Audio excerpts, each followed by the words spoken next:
Desde 1950, todos los surafricanos fueron clasificados de acuerdo con el color de su piel. Era el comienzo de una serie de leyes promulgadas en cascada durante aquella década. Las nuevas normas prohibieron las relaciones sexuales mixtas y los matrimonios interraciales. Establecieron la segregación geográfica de los surafricanos en función del color de su piel. Limitaron y controlaron la permanencia de los negros en las zonas urbanas. Prohibieron su presencia en los lugares públicos de esparcimiento. Fijaron escuelas y universidades separadas y reservaron, en fin, los mejores trabajos a los blancos.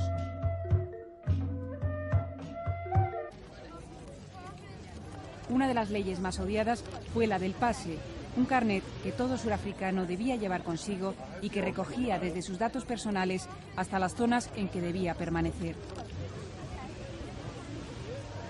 Con las nuevas leyes del apartheid, dictadas por el Partido Nacional, que ordenaban que cada grupo racial tenía que vivir en zonas distintas, no quedó ningún lugar en las ciudades en que los negros pudiesen ejercer la propiedad.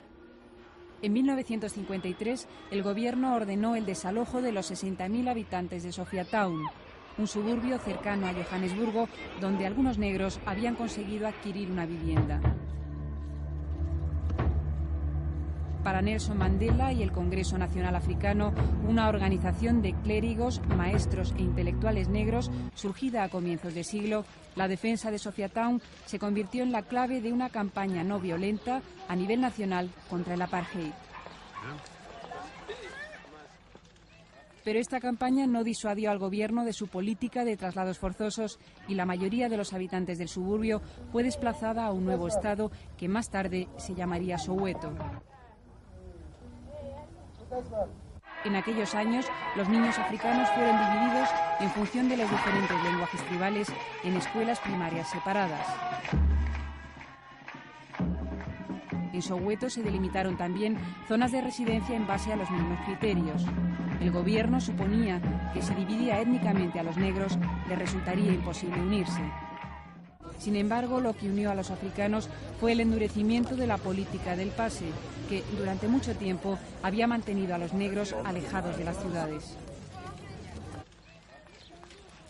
Cada día, la policía arrestaba a más de 1000 transgresores de aquella norma. En la primavera de 1956 fueron detenidos 156 dirigentes del Congreso Nacional Africano, entre ellos el propio Mandela, acusados de traición. Los inculpados permanecieron en prisión durante los 5 años que se prolongó el juicio, pero finalmente consiguieron salir absueltos. Mientras tanto, la mayoría negra se asfixiaba en la telaraña legal que había impuesto el apartheid. En 1959 estalló una riada de protestas en todo el país. Distritos enteros boicotearon los transportes públicos que habían subido sus tarifas y en Cato Manor, un suburbio miserable de Durban, la revuelta de la cerveza culminó en una explosión de ira. Cuando llegó la policía para acallar aquella manifestación, la protesta se convirtió en un motín.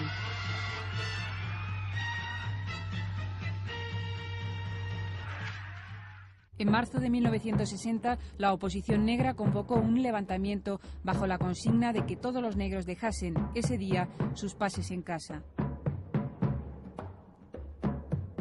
La respuesta popular fue irregular, pero en Sharpeville, otro distrito al sur de Johannesburgo, la indignación por unos recientes traslados hizo que unas 5.000 personas observaran la protesta. La multitud embistió literalmente a la policía, que comenzó a disparar indiscriminadamente. Casi 70 personas murieron, entre ellas 8 mujeres y 10 niños, y al menos 250 fueron alcanzadas por las balas.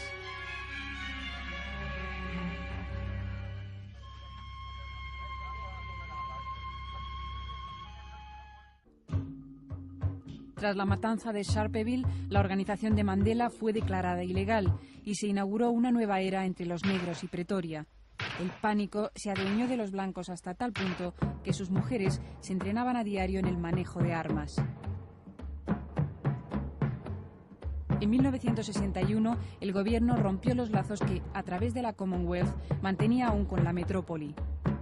Pretoria instauró la República de Sudáfrica. Esta decisión inesperada preocupó profundamente a los líderes negros. Mandela y sus colegas del Congreso, apoyados por el Partido Comunista Surafricano, iniciaron entonces una campaña de sabotaje consistente en el bombardeo selectivo de intereses de los blancos, pero sin ocasionar víctimas. La policía arrestó a los saboteadores, entre ellos Mandela, y les condenó a muerte. Pero la presión internacional obligó al gobierno a conmutar la pena por la de cadena perpetua. Los líderes negros, que no habían sido encarcelados, se expatriaron con la esperanza de continuar la lucha desde el exterior.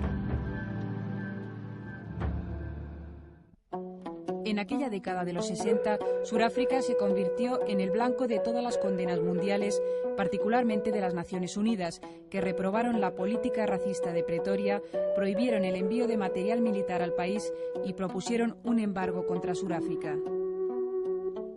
La rabia de los estudiantes, que se oponían cada vez más a la pasividad negra ante la dominación blanca, comenzó a desbordarse poco a poco en Soweto, el mayor distrito de Sudáfrica a solo 20 kilómetros de Johannesburgo. La chispa que encendió la llama de las frustraciones estudiantiles fue una nueva orden del gobierno, aparentemente banal.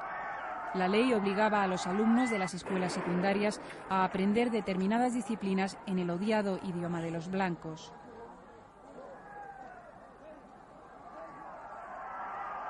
En junio de 1976, los estudiantes de Soweto se manifestaron violentamente contra la ley blanca. Miles de policías fueron enviados a la zona, pero no pudieron contener la cólera de los negros, que se extendió como un reguero de pólvora a otras localidades.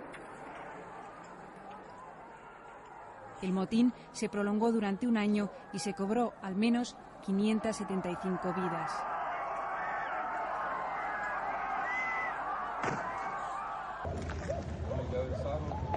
Los distritos negros eran un polvorín. La policía y el ejército utilizaban métodos poco ortodoxos. Para minar la resistencia de los negros, el gobierno organizó grupos de colaboracionistas. El castigo contra los informadores negros era brutal. Se trataba del collar, es decir, una cubierta de goma llena de petróleo a la que se le prendía fuego.